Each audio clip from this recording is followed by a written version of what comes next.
اس دنیا میں کچھ آوازیں ایسی ہوتی ہیں جو سنائی نہیں دیتے مگر سنی ضرور جاتی ہیں۔ کچھ دعائیں لبوں تک نہیں آتی مگر آسمان تک پہنچ جاتی ہیں۔ یتیم کی آہ بھی ایسی ہی ہوتی ہے، خاموش، لرزتی ہوئی اور انصاف کی گواہ۔ جب کسی بچے کے سر سے باپ کا سایہ اٹھ جاتا ہے تو صرف ایک رشتہ نہیں ٹوٹتا، پوری دنیا بدل جاتی ہے۔ وہ آنکھیں جو کبھی محفوظ تھیں سوال کرنے لگتی ہیں، اور اگر ایسے میں اس کے حق پر ہاتھ ڈال دیا جائے تو سمجھ لو وہ ہاتھ خود وقت کے کٹہرے میں آ جاتا ہے۔ یہ کہانی ایک یتیم بچے کی ہے جس کے باپ کے جانے کے بعد اس کی زندگی بھی کسی امانت کی طرح دوسروں کے ہاتھ آ گئی۔ باپ کی چھوڑی ہوئی تھوڑی سی میراث اور وعدوں کے بڑے بڑے لفظ۔ ابتدا میں شفقت تھی، ہمدردی تھی، مگر آہستہ آہستہ سب کچھ بدل گیا۔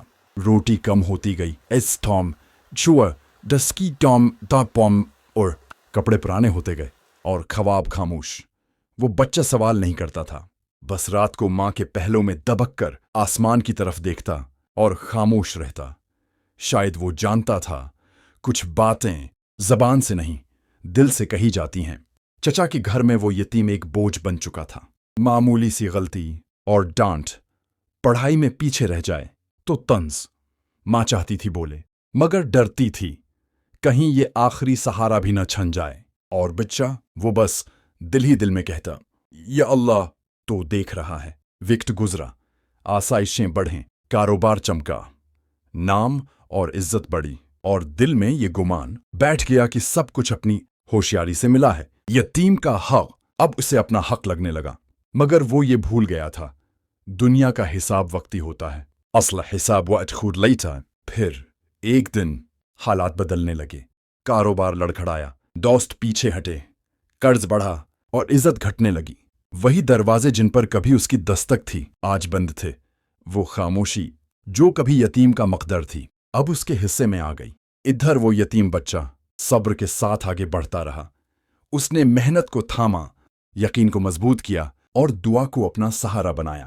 اس نے کسی کا حق نہیں کھایا، اس نے بس اپنا راستہ بنایا۔ وقت نے موقع دیا اور اس نے اس موقع کی قدر کی۔ پھر وہ لمحہ آیا جب سب سے زیادہ ضرورت کے وقت چچا کو اسی یتیم کی مدد درکار ہوئی۔ آنکھوں میں ندامت تھی اور لفظ گم۔ یتیم نے طنز نہیں کیا، بدلہ نہیں لیا، بس آہستہ سے کہا میں نے کبھی بددعا نہیں کی، بس اللہ سے انصاف مانگا تھا۔ خاموشی 2 سیکنڈ، یہی مکافاتی عمل ہے۔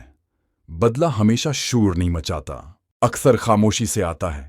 یتیم کی آہچیخ نہیں ہوتی، وہ امانت ہوتی ہے جو وقت کے حوالے کر دی جاتی ہے، اور وقت اللہ کا مقرر کیا ہوا منصف ہے۔ سبق سادہ ہے مگر گہرا۔ کمزور کو کمزور سمجھ کر اس کا حق نہ مارو۔ یتیم کے مال میں ہاتھ ڈالنا صرف دنیاوی نقصان نہیں، یہ روح کا خسارہ ہے۔ اگر طاقت ہے تو حفاظت کرو، اگر ایمانت ہے تو لوٹاؤ۔ یاد رکھو مکافاتی عمل سے کوئی نہیں بچتا، جو آج بویا جاتا ہے وہ کل کاٹا جاتا ہے۔ یتیم کی آہ اگر دل سے نکل جائے تو راستہ خود بنا لیتی ہے۔ بہتر یہی ہے کہ ہم انصاف کریں، کہیں کسی کی خاموش دعا ہمارے لیے فیصلہ نہ بن جائے۔